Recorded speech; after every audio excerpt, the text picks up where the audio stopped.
주님의 이름으로 축원합니다. 계속 연속적으로 우리의 신앙에 대한 이야기 말씀들을 나누고 있습니다. 지금까지 드린 말씀들을 대충 요약한다면 우리의 신앙의 궁극적인 목적과 지향점, 그리고 말씀이 우리에게 주신 은혜들을 되새겨 봐야 한다는 것이죠. 하나님께서 우리에게 말씀을 주신다라는 것에는 대전제가 있는데, 그 전제 중에 하나는 우리는 능력이 없다라는 것입니다. 과거 율법이 주어졌을 때 그 율법을 하나님께서 너희들은 이 율법을 100% 정확하게 지켜라라는 의미로 주신 것이 아니었다는 것을 깨달아야 하는 것이죠. 너희들이 이렇게 지켜야 되는데 지킬 수 없는 너희들이 나에게 번제를 드림으로, 화목제를 드림으로 날마다 나와 화해하고 날마다 나에게 나와라라는 것이 율법의 의미였습니다. 그러나 바리새인들은 그것을 깨닫지 못하고 율법의 완결성, 그러니까 자신들이 율법을 실천적으로 행함으로, 행위로서 완전하게 행하는데 집착하다가 오히려 말씀을 잃어버린 케이스였던 것이죠. 그래서 하나님께 책망을 받았던 것입니다. 그렇기 때문에 우리는 말씀을 볼 때 그 말씀의 궁극적인 목적과 지향점을 늘 염두에 두어야 하는 것이죠. 이야기를 하자면 많이 할 수 있겠지만, 그것을 간단하게 말씀드리면 우리 신앙의 궁극적인 목적과 지향점은 결국 예배인 것입니다. 그리고 신앙생활의 기본기는 그런 예배를 구축하고 우리가 예배를 위해서 감당해야 되는, 매일매일 해야 되는 신앙생활의 기본기는 말씀과 기도가 되는 것이죠. 그래서 말씀과 기도 생활은 우리 성도의 기본 생활이고 또 가장 기본적인 의무이기도 한 것이죠. 더 나아가 이 말씀과 기도를 통하여 예배를 이루는 가장 기본적인 구성을 우리는 채워야 하는 것이고, 이것은 공적인 예배뿐만 아니라 삶의 예배까지 통틀어 말씀과 기도 없이는 예배도 또 성도의 삶도 성립할 수 없다는 것을 우리가 알아야 하는 것입니다. 오늘은 그래서 본문으로 시작해서 우리의 신앙의 기본인 말씀과 기도에 대해서 상고해 보기를 소망합니다. 오늘 본문은 거짓으로 복음을 왜곡시키는 자들, 특별히 당대에는 영지주의자들의 가르침에 반박하는 내용입니다. 오늘 본문뿐만 아니라 오늘 본문 앞서에서도 계속해서 반박해 왔던 것이죠. 오늘 본문은 새로운 것이 아니지만 그럼에도 불구하고 이 말씀을 통하여서 바울이 자신의 의미, 자신의 이 말씀을 전하는, 교훈하는 것에 대한 의미를 더욱더 강조하고 있는 것입니다. 오늘 본문 바로 직전의 내용은 그 결혼을 금하고 어떤 음식을 먹지 말라는 내용에 대한 반박을 이야기합니다. 그렇지만은 그 하나님의 선하신 뜻, 특히 하나님의 창조에 악한 것은 없다는 분명한 관점과 함께 우리가 어떻게 선용할 수 있을지를 다루는 것이죠. 그것이 바로 우리가 말씀과 기도로 하나님의 선한 뜻을 깨닫고 행할 수 있는 거룩에 이르게 된다는 방향성인 것입니다. 그래서 이런 것에 이룰 수 있는 말씀과 기도에 대해서 살펴볼 때 먼저 말씀을 살펴보면 하나님께서 우리에게 말씀을 주셨죠. 그리고 말씀으로 중생하게 하시고 또 말씀으로 거룩하게 빚어 가십니다. 말씀이 없다면 우리의 신앙은 존재할 수 없는 것이죠. 오늘 본문도 하나님의 말씀과 기도로 거룩하여져 간다고 분명히 말씀하고 있습니다. 말씀이 없다면 우리가 아무리 경건하고 거룩해 보이기 위한 이런 훈련을 하고 연습을 하고 우리의 삶을 정돈한다 할지라도 아무런 의미가 없는 것이죠. 어떤 선한 일을 하든지 우리가 아무리 열심히 살아간다 할지라도 신앙이라는 것이 애초에 세워질 수가 없는 것입니다. 왜냐하면 우리는 말씀 없이는 하나님을 알 수도 없고 거룩해져야 한다는 사실조차 알 수 없기 때문인 것이죠. 사람들은 자꾸 착각하는 것들이 있는데 내가 내 죄를 알 수 있다라는 것입니다. 우리는 말씀이 없으면 죄가 죄인 줄도 모르고 살아가는 자들인 것이죠. 하나님의 존재 자체도 깨달을 수가 없습니다. 하나님께서는 스스로를 알려주시려고 계시하여 주십니다. 스스로 계시해 주지 않으시면 우리는 하나님을 알 방법이 없었기 때문인 것이죠. 물론 하나님께서는 자연 계시를 통해 스스로를 계속해서 알려오셨습니다. 그러나 자연 계시에는 우리가 구원에 이를 수 있는 하나님의 구속 사역을 온전히 드러낼 수 없는 한계가 있었던 것이죠. 왜냐하면 우리가 타락했기 때문입니다. 태초에 모든 것이 선하던 그 에덴에서 아담과 하와가 선악과를 따먹기 전에는 자연을 보면 그 자연을 보고 하나님의 뜻이 무엇인지 하나님의 그 마음과 생각과 또 그 의도를 알 수 있었습니다. 그 대표적인 예가 아담이 그 모든 동물들의 생물들의 이름을 지어준 일인 것이죠. 하나님께서는 아담 앞에 생물들을 보내주고 아담이 어떻게 이름 짓나 옆에서 지켜보십니다. 그리고 그 모든 행위들을 보시면서 흡족해 하셨던 것이죠. 어떻게 이것이 가능합니까? 아담에게 하나님께서 그 이름은 무엇이다라고 그 마음속에 들려주셨기 때문입니까? 아닌 것이죠. 아담이 애초에 그 천지 만물을 보며 하나님의 형상을 따라 창조를 입었기 때문에 그 만물들을 바라보며 하나님의 뜻이 무엇인지 알 수 있었던 것이죠. 그러니 하나님께서 이것은 어떤 동물이구나, 어떤 이름으로 존재로 지으셨구나라는 것을 깨달아 알고 그 이름에 합당한 이름을 지어줄 수 있었던 것입니다. 그랬던 인간이 선악과를 따먹고 죄를 지음으로 인하여 그럴 수 있는 모든 능력을 상실한 것입니다. 그 상실이 하나님과의 모든 단절이 바로 죽음인 것이고, 그래서 우리는 애초에 죽은 존재인 것이죠. 그래서 우리는 자연을 통해서는, 자연 계시를 통해서는 도무지 하나님을 알 수 없게 되었습니다. 무엇인가 창조주가 있는 것 같기는 한데 라는 것에서 더 나아갈 수가 없게 된 것이죠. 그래서 하나님께서 우리에게 말씀을 주셨습니다. 그렇게 말씀은 우리 신앙의 가장 기초이며 기본인 것이죠. 그래서 성도가 거듭나면 말씀을 사모하며 가까이 하는 것은 본능과도 같습니다. 우리가 그렇게 되찾고 또 갈망하는 하나님이 말씀 속에 계시기 때문인 것이죠.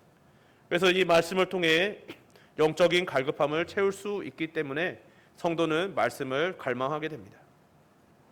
이때 중요한 것은 단순히 말씀을 읽고 묵상하는 행위가 아닌 것입니다.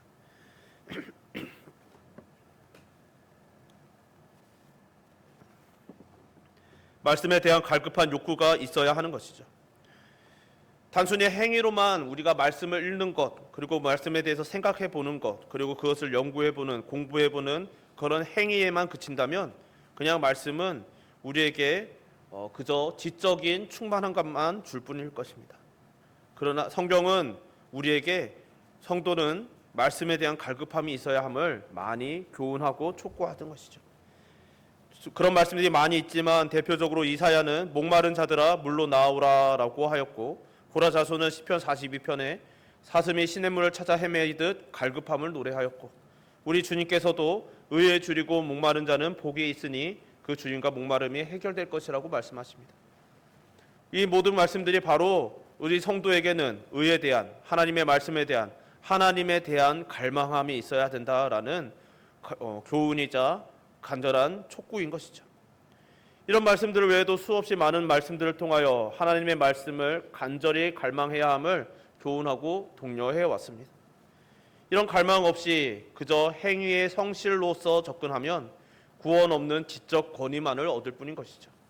그 대표적인 무리가 바로 바리새인이었던 것입니다. 서두에도 말씀드렸지만 그들은 말씀의 권위자들이 되었습니다. 율법을 깊이 연구하였고 우리들이 멸망하였던 것이, 이스라엘과 남유다가 멸망하였던 것이 하나님의 말씀을 지키지 않아서라고 생각하였기 때문에 더욱더 율법을 지키는 것에 집착하였습니다. 그들의 성실과 그 말씀에 대한 열심, 말씀을 순종하고자 하는 그 열정은 분명히 선한 것이었지만, 선한 의도였지만, 그러나 그들은 행위의 성실로 접근하였기 때문에 그들은 지적인 권위는 얻을 수 있었고, 그들의 외적인 행위는, 외모는 분명히 거룩한 것이었지만, 그러나 예수님께서 오셨을 때 독사의 자식들아라는 책망을 받을 수밖에 없었던 것이죠. 그러니 우리는 말씀을 보기에 앞서 우리의 마음을 돌아보아 점검하며 우리의 영적인 갈망은 확인하고, 그리고 만약 그런 갈망이 느껴지지 않는다면 불쌍히 여기사 갈망하는 마음을 달라고 간구하며 그 후에 말씀을 읽어야만 하는 것입니다. 바라기는 행위로서 말씀을 가까이 하는 자들이 아니라 갈망함으로 말씀을 가까이 하는 저와 여러분, 또 우리 은총의 모든 식구들 되시기를 주님의 이름으로 축원합니다. 하나님께서는 그리고 말씀과 함께 기도를 주셨습니다. 오늘 본문은 하나님의 말씀과 기도로 거룩하여 짐이라라고 분명히 말씀하고 있는 것이죠. 말씀과 기도가 신앙의 두 기둥 혹은 기초임을 분명히 하고 있는 것입니다. 때로는 인간은 어떤 법적인 질서라 이런 설명들을 대단히 중요하게 여기기 때문에 어느 것이 먼저냐라고 따집니다. 그리고 그런 것을 구체적으로 따졌을 때 신학은 말씀이 먼저라고 말합니다. 그렇지만 실제적인 우리 신앙인의 삶에서는 말씀과 기도 그 어느 것 하나 잃어서는 안 되는 것이죠. 둘 중에 그 어느 것 하나라도 무너지면 당장은 하나는 멀쩡해 보이지만 결국은 모두가 무너지는, 신앙 전체가 무너지기 때문에 우리는 말씀과 기도 중에 어느 하나만을 더 우선시하고 그것 하나만을 취해서는 안 되는 것입니다. 그렇게 기도에 대해서도 분명히 아는 것이 중요한 것이죠. 그렇다면 그 말씀과 기도가 함께 어우러져서 역할을 할 때 그 기도는 어떤 역할을 담당할까요? 앞서 우리는 하나님을 절대로 홀로 깨달을 수 없기에 특별 계시인 말씀을 주셨다는 것을 보았습니다. 그런데 그 특별 계시인 말씀을 깨달을 힘은 우리에게 있을까요? 앞서 바리새인의 예를 통해 지적인 권위자는 될 수 있으나 당장 눈앞에 현현하신 말씀 그 자체이신 우리 주님을 깨달을 수 없었던 그 바리새인들을 보며 우리는 교훈을 얻어야만 하는 것이죠. 그들이 말씀을 그렇게 열심히 읽고 연구했지만 정작 말씀 자체이신 복음이신 우리 주님은 알아볼 수 없었습니다. 심지어 십자가에 못 박기까지 했던 것이죠. 당장 그들의 눈앞에서 말씀해 주셔도 깨닫지 못합니다. 그리고 끝내 십자가에 못 박았던 것이죠. 이것은 인간에게는 특별 계신 말씀을 바로 눈앞에서 보고도 깨달을 능력이 없다라는 것을 극적으로 보여주는 장면인 것이죠. 그렇게 우리는 이 말씀을 깨달을 수 있는 은혜를 달라고 기도해야 하는 것이 반드시 필요한 것입니다. 그래서 기도는 단순히 우리의 마음의 소원을 아뢰고 응답받아 소원 성취하기 위한 도구가 아닌 것이죠. 기도에는 물론 우리가 우리의 마음의 소원과 기도의 제목을 아뢰 수 있는 그런 것이 은혜가 허락되어 있습니다. 그러나 기도의 본질은 말씀에 근거하여 말씀에 이끌려 이루어져야 하는 것이죠. 그리고 그것은 이 말씀을 깨달을 수 있는 지혜를 달라고 구하는 것에 있는 것입니다.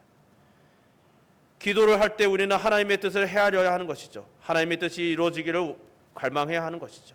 그러면서 우리의 삶에 말씀이 녹아나 말씀에 근거한 삶을 살 수 있도록 해달라고 구하는 것이 바로 기도입니다. 어떻게요? 기도를 통해서 우리가 낮아지기 때문에 가능한 것이죠.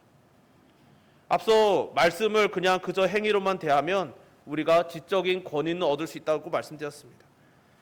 왜 지적인 권위를 얻을 수 있는가? 말씀을 잘 안다라는 자부심 때문인 것이죠. 과거 바리새인들뿐만 아니라 이 시대를 살아가는 어떤 신학자들 중에는 하나님을 전혀 믿지 않지만 성경의 권위자인 분들이 있습니다. 그런 분들의 특징은 하나님의 살아계심을 믿지 않지만 성경은 매우 재미있고 흥미로운 것이라고 생각합니다. 그래서 그 말씀에 대해서 깊이 연구하고 세계 여러 교단들에게 말씀에 대해서 자문을 합니다. 심지어 여러 신학교들에서 강의도 하시죠.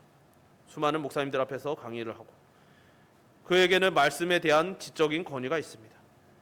그러나 그에게는 믿음이 없는 것이죠. 극단적인 예이긴 하지만 우리가 말씀을 그저 행위로만 대할 때, 행위로서만 말씀을 대할 때 바로 이런 모습들이 나타날 수 있는 것이죠. 그래서 반드시 말씀에는 기도가 따라가야 하는 것입니다. 왜냐하면 기도는 우리로 하여금 낮아지게 하는 장치이기 때문인 것이죠. 여러분, 기도하실 때 우리는 하나님을 무엇이라고 부르며 시작하십니까? 다양한 방법으로 호칭하시겠지만 우리는 기도할 때 전능하신 하나님 아버지께 아뢰어야 한다는 것을 인정하고 시작하죠. 그렇게 전능하신 하나님 앞에 목을 곧게 세울 수 있는 자는 존재할 수가 없는 것입니다. 설사 처음에는 그런 태도로 시작한다 할지라도 기도하고 하나님을 만나가면서 우리의 고개는 점점 숙여져 가게 되는 것이고 마침내 엎드려지게 되는 것이죠. 그래서 우리는 이 기도를 통하여 우리의 곧은 목을 꺾고 우리의 교만을 꺾고 우리의 재성을 짓눌러야 하는 것입니다. 그런데 사실 이게 너무 힘든 것이죠. 그래서 우리는 성도의 기도는 나 자신을 죽이는 것입니다. 이것을 기독교 용어로는 자기 부인이라고 하는 것이죠. 우리는 기도를 통해 나의 죄성과 교만과 영적인 전투를 하며 살아가게 되는 것입니다. 그러니 기도는 참 어려운 일인 것이죠. 실제로 사역을 하면서 기도가 참 어렵다는 이야기들을 많이 듣습니다. 어떻게 하면 기도를 잘할 수 있을까요? 어떻게 하면 기도를 오래 할 수 있을까요? 어떻게 하면 기도를 좀 더 예를 들어서 여러 목사님 혹은 장로님 여러 가지 기도 잘하시는 분들처럼 정말 누가 들어도 잘하는 그런 기도를 할 수 있을까요? 이런 여러 가지 조언을 구하는 이야기들을 듣곤 했습니다. 그런 기도에 대한 그런 질문을 한다는 것 자체가 기도가 참 어려운 일이라는 것이죠. 성경은 그저 앉아서 책을 보듯이 읽기만 해도 읽었다라고 말할 수 있는데 기도는 그렇게 되지 않는 것이죠. 왜냐하면 기도는 나를 부인해야 되는 행위이기 때문입니다. 그래서 기도는 참 어려운 일인 것이죠. 그런데 앞서 말씀이 행위가 되는 위험을 언급하였듯이 기도 역시도 그저 행위로서만 존재할 수 있는 위험성이 있음을 우리는 경계해야 합니다. 어떻게 그렇게 될까요? 기도할 때 전능하신 하나님 앞에 선다는 경외를 이룰 때 그러합니다. 그저 기도를 신에게 나의 소원을 아뢰 수 있는 도구로만 생각할 때 그런 일들이 일어나는 것이죠. 그런 태도로 기도하는 자들은 사실 하나님께 기도하는 것은 아닌 것이죠. 그러니까 하나님을 뵙는 자리에서 내가 하나님과 대화하고 있는 것이 아니라 내가 무엇인가를 얻기 위해 하나님과 어떤 무엇인가를 교환하기 위해서 포인트 적립하듯이 하는 그런 태도가 된다면 이것은 기도의 모양은 가졌으나 기도가 아닌 종교 행위가 되는 것이죠. 물론 우리는 연약하기에 너무 힘들 때, 고통스러울 때 그런 기도가 나올 수도 있습니다.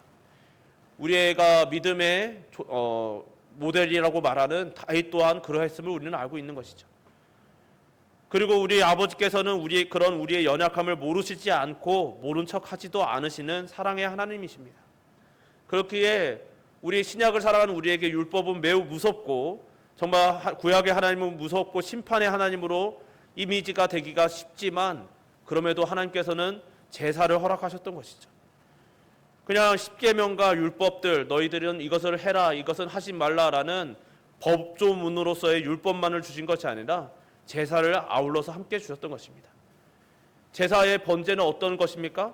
매일 아침 저녁으로 번제를 드리면서 하나님께 회개하며 나아가는 것이죠.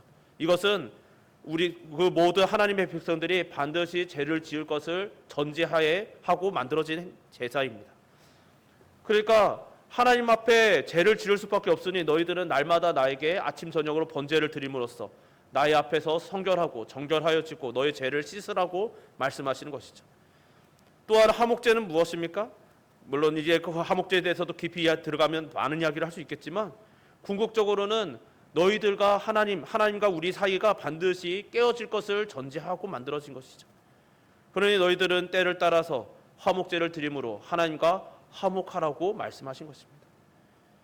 그러니까 구약의 율법의 하나님이라고 하여서 무서운 하나님도 아니고 반드시 그 백성들을 심판하기 위해서 진노하사 그 법대로 엄정하게 심판하기 위해서 그 율법을 주신 하나님이 아니시라는 것이죠.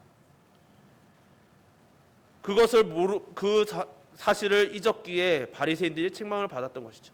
바리새인들은 하나님께서 번제와 화목제와 그 제사들을 통하여서 하나님 앞에서 죄를 씻고 하나님께 나아올 수 있는 통로를 주셨다는 것은 망각하고 율법의 엄정한 법적인 성격, 그러니까 그것을 지켜야만 한다라는 강박관념으로 자신들뿐만 아니라 백성들에게도 짐을 지우고 또 그들에게 그것을 지킬 수밖에 없는 율법보다 더 방대한 실천 목록들을 만들어냈던 것이죠.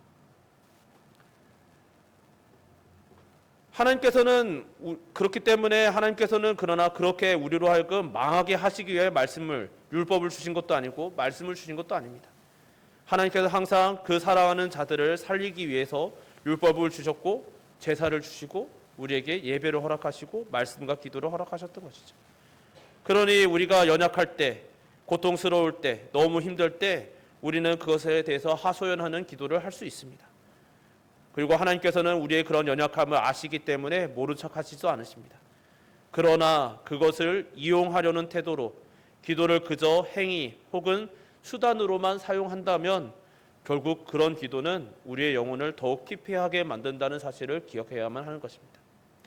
그렇게 우리는 기도할 때 주의해야 하는 것이죠. 그래서 우리 주님께서는 시험에 들지 않게 깨어 기도하라고 말씀하십니다.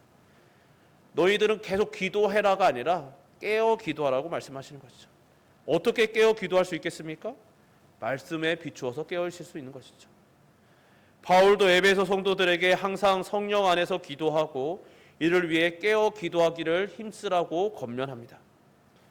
이런 교훈들은 우리의 기도가 참된 기도가 되기 위해서는 우리의 영혼을 깨워 자신의 죄를 죽이며 육신의 정욕과 싸우고 자기를 부인하며 주님께 나아가고 있는지를 살펴보아야 한다는 것을 교훈하는 것입니다. 우리 안의 욕망을 죽이고 그것을 주님 앞에 굴복시켜야 하는 것이죠.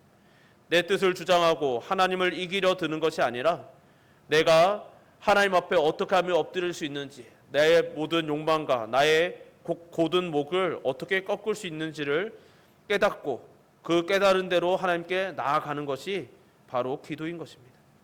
그래서 우리의 모든 기도는 궁극적으로 우리 주님께서 가르치셨듯이 아버지의 뜻이 이루어지실 것이라는 고백이 되어야만 하는 것이죠. 우리는 기도의 모범이 주기도문이라는 사실을 인정합니다. 그 주기도문이 그러하듯 내 이름이 아니라 하나님의 이름이, 내 나라가 아니라 하나님의 나라가, 내 뜻이 아니라 하나님의 뜻이 이루어지기를 구하는 것이 기도라는 사실을 기억해야만 하는 것입니다. 즉 우리의 기도의 초점은 나 자신이 아니라 하나님이신 것이죠. 그러니까 기도는 굳이 비유하자면 휴대폰으로 통화를 하는 것과 비슷합니다. 통화를 할 때 중요한 것은 상대방인 것이죠. 그냥 전화기가 얼마나 좋은 것인지, 그곳에 얼마나 잘 꾸며놨는지, 어플을 얼마나 잘 정돈해 놓았는지, 그 안에 얼마나 많은 데이터가 남아있으며 용량이 있는지, 이런 것들이 아닌 것이죠. 통화를 할 때는 그 휴대폰으로 해서 보이지는 않지만 그 너머에서 나와 대화를 하고 있는 상대방이 가장 중요합니다. 그의 목소리를 잘 듣고 잘 반응하는 것, 대화를 잘 주고받는 것이 중요하지, 내 휴대폰은 어떤 것이고 상대방 휴대폰은 무엇인지가 중요한 것이 아니라는 것이죠. 기도도 그러한 것입니다. 기도의 본질은 하나님과의 친밀한 교제이고 하나님과의 대화입니다. 그리고 그러기 위해서 우리는 말씀에 근거하여 말씀에 입각하여서 기도하며 나아가야 하는 것이죠. 그런데 기도를 얼마나 많은 시간을 들여서 기도하였는지, 내가 어떤 표현을 사용하였는지, 얼마나 듣기 좋은 목소리로 기도하였는지와 같은 것에 집중한다면 그것은 바른 대화가 될 수 없는 것이죠. 그렇기에 우리는 기도를 하되 말씀에 비추어 우리 자신을 돌아보며 하나님과 친밀히 교제하시기를 주님의 이름으로 부탁드립니다. 그러기 위해 시간을 정하셔야 하는 것이고 우선순위를 배정하고 또 방해받지 않도록 우리의 삶을 정돈하는 것이죠. 우리가 말씀과 기도 시간을 많이 가지시라는 것이 아닙니다. 많이 가질수록 좋겠지만 그래도 우리에게 맡겨진 삶을 지키면서 감당하셔야 되는 것이죠. 그런데 우선순위를 정해야만 하는 것입니다. 새벽이든지 저녁이든지 혹은 점심시간이든지 어느 시간을 정하고 그 시간을 중심으로 우리의 일정과 시간들을 정리해 나가야만 하는 것이죠. 그래서 그러므로 인하여 우리가 우선순위가 정해져 있음으로 인하여 하나님과의 대화 시간을 최우선으로 두는 삶이 되어야만 하는 것입니다. 우리는 하나님의 말씀과 기도로 거룩하여져 갑니다. 그러나 이것이 끝이 아니라 시작이라는 것이죠. 그렇기 때문에 우리가 말씀과 기도는 매우 중요하게 생각해야 되는 거죠. 첫 단추를 잘 매야 하듯이 말씀과 기도를 정확하게 잘 시작하지 않는다면 우리는 신앙생활을 시작도 할 수 없습니다. 즉 말씀과 기도가 없이는 없는 신앙생활은 아직 시작도 하지 못한 것입니다. 그리고 말씀과 기도 없는 예배 또한 온전히 드려질 수 없는 예배인 것이고 성도의 교제 또한 감당할 수 없는 것입니다. 그러니 우리의 모든 신앙은 말씀과 기도에서 시작해야 한다는 사실을 잊지 마시고 날마다 하나님의 말씀과 기도로 은혜 충만하시기를 주님의 이름으로 축원합니다. 그래서 그 하나님의 말씀과 기도로 큰 은혜를 받아 누리시며 또 그 은혜를 따라 살아냄으로써 이 세상에서 하나님의 은혜가 무엇인지, 하나님의 말씀과 그 기도로 인한 삶이 풍성한 은혜가 무엇인지 삶으로 드러내고 또 그 은혜가 우리를 살리고 가정을 살리고 이웃을 살림으로 복의 근원 되시기를 또한 주님의 이름으로 축원합니다. 우리 이 시간 말씀 기억하면서 우리 함께 찬양했으면 좋겠습니다. 찬양 한 곡 부르고 우리 같이 기도했으면 좋겠는데요. 가사를 생각하시면서 우리가 믿음을 되새기고 주님과 동행하는 마음으로 또 주님과 교제한다는 마음으로 우리 같이 찬양합시다.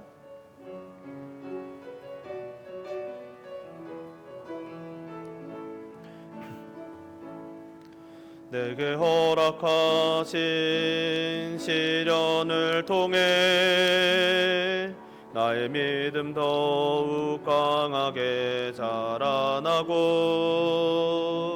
험한 산과 골짜기를 지나는 동안 주께 더 가까이 나를 이끄시네.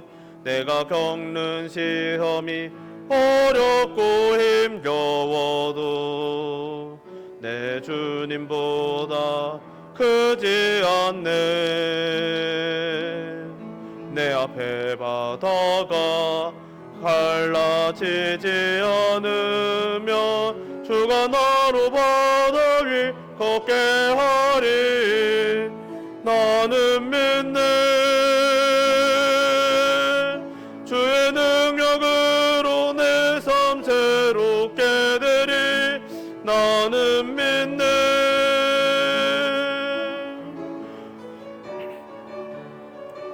내일 나가리라. 주와 함께 싸워 승리하리라. 날마다 믿음으로 나 살아가리. 우리 말씀 기억하면서 또 가사 기억하면서 우리 함께 기도합시다. 기도하실 때 하나님, 우리가 믿음으로 살아가길 소망합니다. 그런데 그 믿음이 나의 감정대로 믿어지는 것이 아니게 하여 주옵소서. 내 느낌과 내가 생각나는 대로, 내가 원하는 대로 믿는 자가 아니라 오직 우리에게 주신 말씀을 따라 말씀에 근거하여 믿고 또 그 말씀을 믿기 위하여 기도하며 하나님 앞에 말씀과 기도를 서로 우리가 반복하면서 서로 상호 보완하는 그 은혜, 하나님께서 우리에게 주신 그 은혜를 받아 누리게 하여 주옵소서. 이를 위해 우리가 말씀과 기도 생활 잘 할 수 있는 정말 갈급한 마음과 또 갈망, 그리고 그 말씀으로 인한 은혜를 풍성히 누리게 해달라고 이 시간 우리의 신앙을 위하여, 우리의 믿음의 여정을 위하여 이 시간 주여 한번 부르고 함께 기도하겠습니다. 주여 아버지,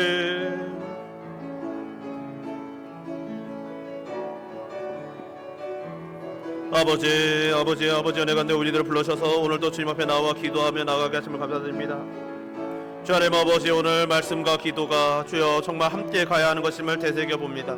주 하나님 아버지께서 우리를 사랑하사 정말 죄로 인하여 이미 죽었고 망하였고 다시 조금 더 하나님을 알 수 없는 주 하나님 어떠한 소망도 없던 우리들에게 그 사랑을, 크신 사랑을 베푸사 말씀으로 계시하여 주시고 그 말씀을 통하여 하나님을 알아가게 하시며 더 나아가 우리가 말씀만으로는 우리가 지적인 행위의 완결성, 주 하나님 아버지 행위로만 주 하나님 아버지 나아갈 때 위험이 있음을 아시고 주 하나님 아버지 우리의 교만을 꺾기 위하여 또한 우리에게 기도를 아울러 허락하심을 감사드립니다.